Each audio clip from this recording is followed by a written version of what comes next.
Hi there, I'm Kate Bowski and welcome to my blog, Educate with Whole Brain. Today we're going to talk about one of the most simple but most effective tools in the whole brain teaching system. It's called the Scoreboard. It's going to get your kids excited and energized, and you won't believe how extremely simple it is. So this is the first part of this video, and we're just going to talk about the basics which you can implement on day one in your classroom. It will require no time to set up and no money out of your pocket. How exciting is that? In part two of this video, we'll talk about ways to expand the scoreboard to get your kids even more motivated and build the tools that are in your big back pocket. So here we go. So I'm going to show you what my scoreboard looks like. It is simply a larger size whiteboard. It's marked off with some blue electrical tape to create the sections. I have a smile and frowny face on there that I just found on Google Images. And these top two sections are where I mark the kids' smile and frowny points each day. I do have some other sections on here, but we'll talk about those in part two of the video. Today we're just going to talk about this main section. So on your scoreboard, this is where you get your kids energized between they're happy and they're sad. And we'll talk about the science behind that in just a minute. So let's say that you see kids doing something really well in the classroom. Oh, everybody was using great big gestures. I love that. Here's a big smile point for you. And you would mark 1 point on the smile side. And the kids would give you a mighty oh yeah, and we'll talk about that here next. Then let's say, oh, maybe not all of my friends were using gestures, mighty groan, and we put a mark on the frowny point side. Then we would go back and we'd say, oh, lots of enthusiasm there, I love how much energy you have, here's another smile point for you. And they would give me another mighty oh yeah. And we would just continue to mark tallies like this throughout the day. So when the kids receive a positive or a smile point for doing really well, they give us a mighty oh yeah, and it looks something like this. You would mark the smile point on your board, and the kids would say, oh yeah, and it needs to be really snappy. They just bring their hands together and out really quickly, really fast, give a great big oh yeah in unison, out loud, or if you're one of those teachers that has an open classroom, they might have to give a quiet oh yeah, so that you don't disturb other people next to you. On the flip side of that, when they get the frowny point, they're going to give you a mighty groan, and it looks like this. It's just a very quick where they hug their shoulders to their ears, and it's done and over, and we keep moving on with our lesson. There's no time to stand up there, and we don't have to preach about it. We don't have to lecture about it. It keeps the lesson flowing and moving, and there's no time lost for instruction. Now, one of the other things that you want to think about with your scoreboard is that when you do these points, the smile and the frowny points, you want to have them within 3 of each other. So here's what I mean. Let me mark a few tallies on here so that we can get an idea of what we're looking at. Right now, my class, let's say, would have 5 smile points and 3 frowny points. That's a difference of 2. So I'm staying within my difference of 3 for my scoreboard. If you get too many, meaning more than 3 smile points, your kids are going to shut down because they're going to say, oh, we're doing great. We've got so many smile points. We're going to get our reward for the day. We don't really have to work too much harder.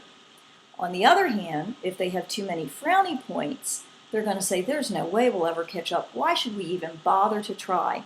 And you're going to have classroom management issues. But keeping it within 3 always keeps the game close enough, and let's face it, the best game is a close game, to them getting their reward either at the recess time or at the end of the day or whenever you choose to implement that reward. Now, I told you that we would talk about the science behind all of this, and here's why this works. First of all, inside your brain is something called the limbic system.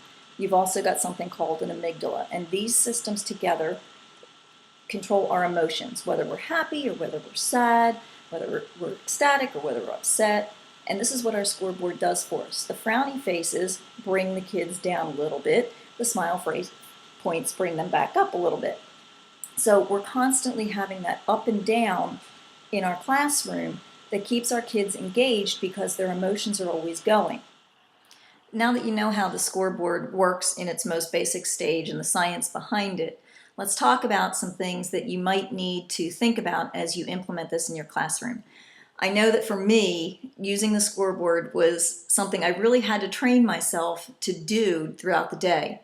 We were used to using coupons in our school or jelly beans or team points. And let's face it, we have all been there through all sorts of different classroom management systems at some points in our career.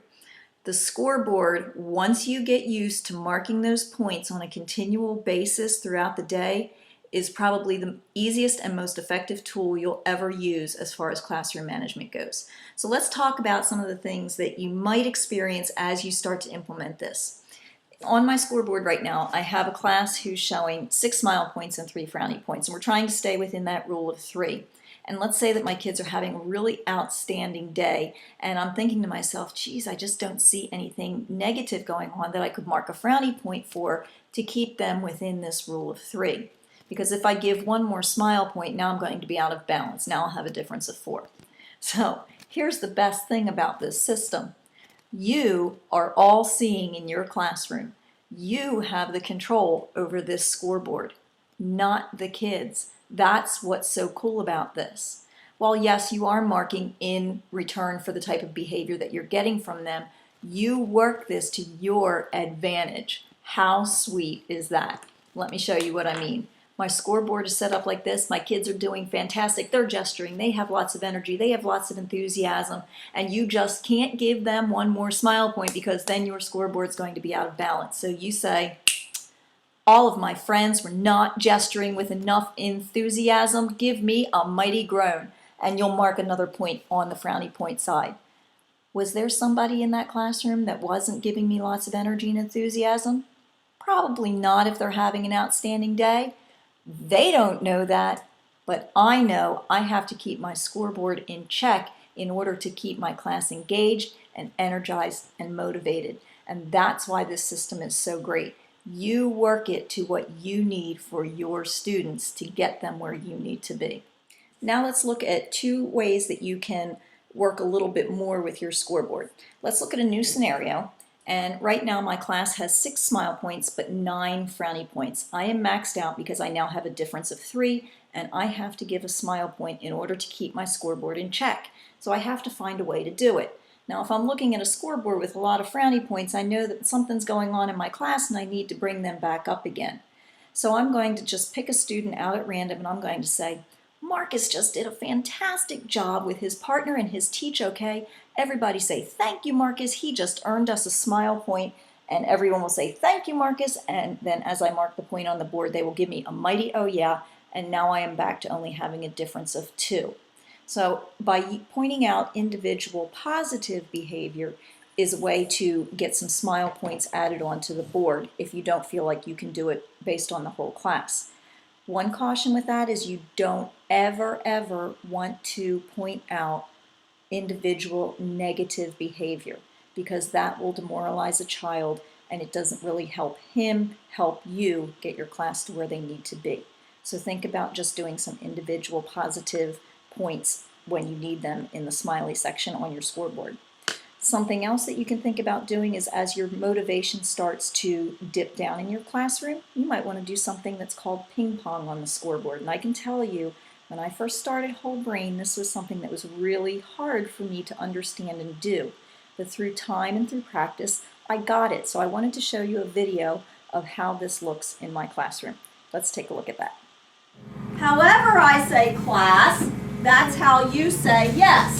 Class, class. Yes. Yes. Class, any class. Yes. Yes. Class. Yes. Class. Yes. Awesome job. Give me an oh yeah. Oh yeah. Wow, that was really slow. Mighty grown. Ah. Now, when we do our oh yeah, we want it to be fast and snappy and quick and all together. So it should sound like this. Oh yeah. Yeah. Oh yeah.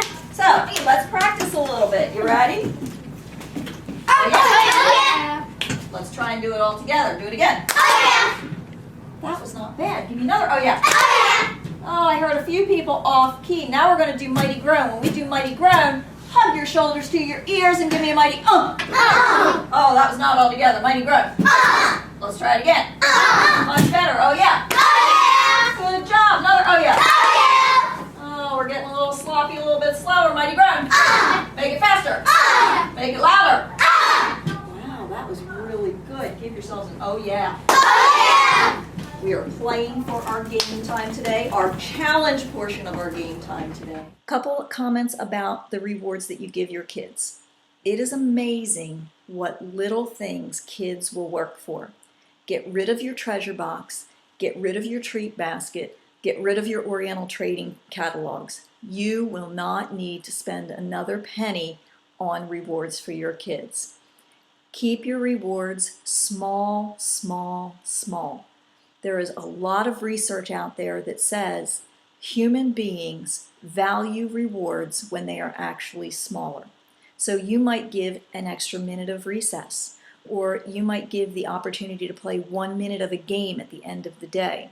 Sometimes what I'll do is if my scoreboard has a difference of 2 between the smile and the frowny points, I'll give 2 minutes of reward. Or if the difference is 3 points on the scoreboard, I'll give 3 minutes of a game.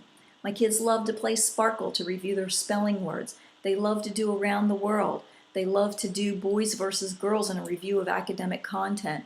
The rewards that I do in my classroom, 99.9% of the time are academic games, and my kids beg to play them. I am not having kids begging me to have pizza parties or game time or free time or social time. They are doing academic games that are helping them become better students. It is amazing what your kids will want to play for. So I urge you to implement the scoreboard in your classroom. Keep your points within 3. Keep your rewards small. Keep them short. And you will be amazed at the classroom management and how it becomes elevated to a new high in your classroom. So that's the basics about the scoreboard and how to use it in your classroom.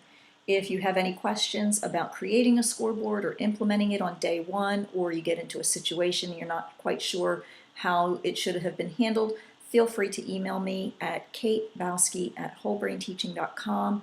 I would love to hear from you and I'll be glad to answer your questions. I would also like to point you to the wholebrainteaching.com website. You can find free ebooks there, which the scoreboard is a part of.